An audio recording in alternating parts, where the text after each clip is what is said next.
Buddha once said, "It's better to walk alone than to walk with a fool."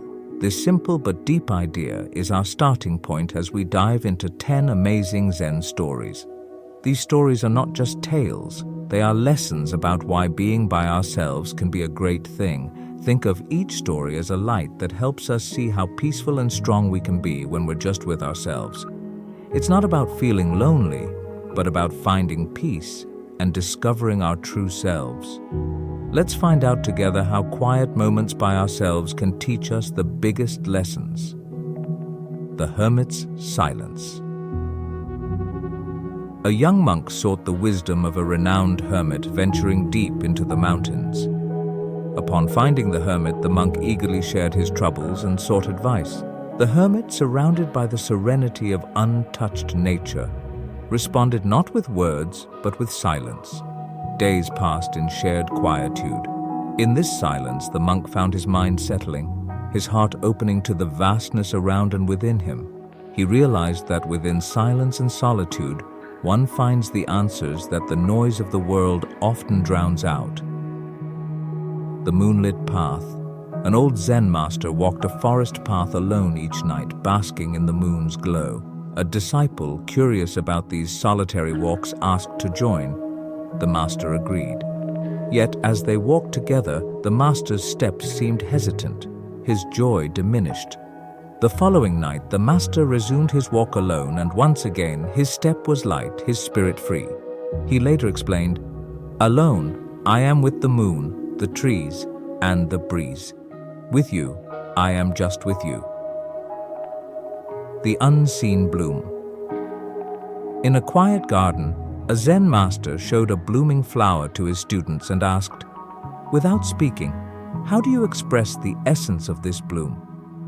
One by one, the students offered elaborate gestures and poetic words. Only one student remained silent, gazing intently at the flower. The master smiled, affirming, "In solitude, the beauty of the universe reveals itself, not through words, but through presence." The mirror of the lake. A master and his pupil stood by a serene lake. The master asked, "What do you see?" The pupil described the sky, the trees, and the mountains reflected in the water. The master then stirred the water with his staff, muddying the reflection, and asked again. The pupil could now only see the turmoil. The master advised, "Like this lake, solitude allows our mind to settle, reflecting the world with clarity. In the chaos of company, our true reflection becomes disturbed." The Song of Solitude. A solitary monk lived in a small temple in the forest, spending his days in meditation and listening to the sounds of nature.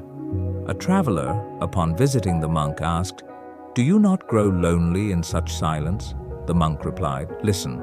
As they sat together, the chorus of the forest filled the air, the rustling leaves, the flowing stream, the bird's call. "This," the monk said, "is the Song of Solitude. In its melody, I am never alone." The tea ceremony. A Zen practitioner performed a tea ceremony alone each morning, a ritual of mindfulness and grace. A visitor, observing this solitary ritual, questioned its purpose without guests to appreciate it. The practitioner answered, "In solitude, I am both the host and the guest." This ceremony is an offering to the moment, a celebration of being fully present with oneself. The journey within. A seeker asked a Zen master, "How can I find myself?" The master replied, "Go alone into the world, without map or compass." The seeker traveled alone, facing challenges and wonders alike. In solitude, stripped of distractions and comforts, the seeker discovered inner strengths and weaknesses, ultimately finding the self that had always been there, waiting to be acknowledged. The artist's retreat. An artist sought the secret to true creativity.